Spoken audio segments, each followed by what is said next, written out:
So good morning students. So we are going to start the next part of the gastroretentive drug delivery system. In this we will discuss about types of gastroretentive drug delivery system. So with this generally four types of gastroretentive drug delivery system are there till now based on the approaches. Different types of approaches already I told you, hydrodynamically balanced system, draft system, different types of system. As per based on that, four types of GRDDS is there. One is bioadhesive system, floating system, swelling or expanding system, and high density systems. Or sometimes we are calling it as altered density systems. So it is, there are different types of approaches are utilized to prepare this type of uh, GRDDS or gastroretentive drug delivery system. So it is the first one to decrease the gastric emptying rate. The second one, the bioadhesive capacity of the polymers. Third one, the altered density approach. So three types of approaches can be utilized. The first one, to decrease the gastric emptying rate, means we need to decrease the gastric emptying rate of the substances so that the dosage form can reside more time in the stomach. Second one, bioadhesive polymers we need to use so that it can attach the particular part of the stomach. Third one, the altered density approach, that means we can modify the density of the dosage form, maybe lower than the stomach content or higher than the stomach content, so that we can able to prepare this type of systems, means gastroretentive drug delivery systems. Now coming to you, individually we will discuss about the systems. So first one, coming to the first, swelling and expanding system. So swelling and expanding system means, from this point we can understand that the density, the tablet will swell in such a way that it won't pass from the stomach to intestine. So generally while passing from the stomach to intestine, there is a sphincter at the part that's called as pylorus, from where the content, food content or any type of substance will pass from stomach to intestine. So if the dosage form will swell, that is more than the pylorus, then it cannot cross that sphincter to enter the intestine from the stomach. So that's why the dosage form which we have prepared, if it will swell in bigger sizes, then it cannot pass to the intestine and it will reside more time inside the your stomach. So that is the case, and the system is also called as clog type of system. It's also called as clog type of system, and for that we are taking different types of polymers we are using, which are having a extensive swelling property, and with this generally we are suitable this type of, to design this type of drug delivery systems. We are taking different types of polymers which are cross linked, and it depends upon the swelling properties, it depends upon the cross linking of the polymers. If it's more cross linked, then it is having a good swelling properties. Now coming to the second one, mucoadhesive drug delivery system. So this type of system already we have discussed in a separate unit. That means the particular dosage form of the tablet will attach in a particular part of a particular part of the stomach, and from where it will be released slowly, the drugs, and it will reside more time in that particular place. So generally when you take a tablet, it will attach in the surface, attach in the membrane of the stomach, and from there it will release the drug, but it will reside there for more time. It will stay more time in the stomach, it will not go to the intestine. So that's why this is a gastroretentive process also. Now coming to the floating system, which is the most important system, floating system, which is based on the system hydrodynamically balanced system, also we are calling it as hydrodynamically balanced system. So in this, uh, the drug or dosage form will float on the surface of stomach content.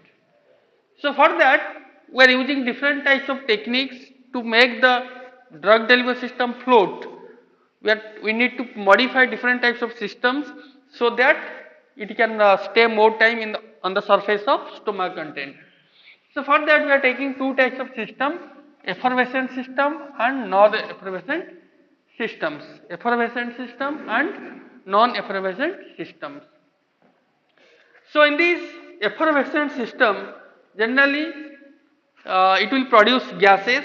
Effervescent system means it will produce carbon dioxide, and when the carbon dioxide gas will be produced inside the tablet, then its density will decrease and it will float on the surface.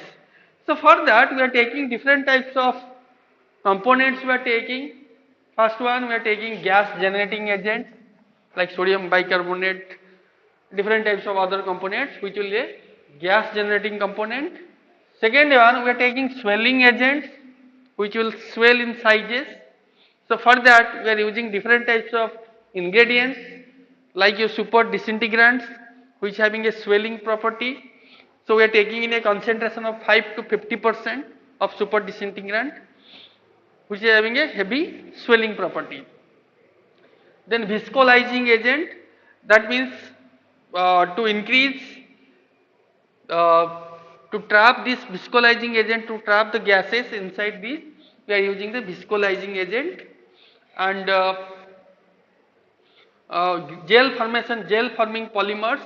So there are so many polymers there which will form gels that we can use, like hydroxypropyl cellulose, then your hydroxypropyl methyl cellulose. So this type of polymers we can take, or combination of different polymers we can take which will form the gels. Then your hydrophilic water soluble polymers. The next process step is hydrophilic water soluble polymers we are taking. That means like your HPMC, which is hydrophilic in nature, because we are taking the tablet, it will go to the stomach. Stomach content is like a aqueous medium like water, so that's why it should have a hydrophilic property. So that's why we are taking hydrophilic water soluble polymers for that, which will swell or which will be solubilized on that particular content. Next one, your non-effervescent system or gel forming system. So in this system, gel forming system, it won't produce gases, but it will produce gels. It will produce gels which will helping to, we can tell, which will helping to float on the surface of the different drug delivery systems of different drugs. So now coming to another type of system, high density system. High density system, that means we need to increase the density of the dosage form of the tablet so that it will uh, sediment on the bottom of the system. It will sediment in the bottom of the system. So for that type of system we are calling as high density system. So sometimes this type of system we are calling as altered density system. But in altered density approach, generally either we can make low density or high density. Okay, if we make it high density, it will sediment in the bottom, but if we make low density, it will float on the surface. So that's why we are choosing a material which is having more density than the stomach content, and it will sediment in the bottom of the stomach and it will not pass to the intestine. So these are the things we are using. Now coming to evaluation test for this gastroretentive drug delivery system, the first thing we need to evaluate is your floating time. That means time required to float on the surface, that is your floating time. Then your specific gravity, that means the density we are finding. Then your bioadhesive strength, how much it is able to adhere on the surface, adhere on the membrane of the stomach. So that thing we are finding. Then your dissolution or drug release studies. Dissolution means how much amount of drug is releases from the particular dosage form that can be also determined, because that is also important part for the evaluation. Then gastric retention, how much time it is residing on the stomach. So that can be done by different types of X-ray technique, how much time it is residing on the particular part of the stomach. So these are the things all about gastroretentive drug delivery system. Other unit, one new chapter we will discuss in the next class. Thank you.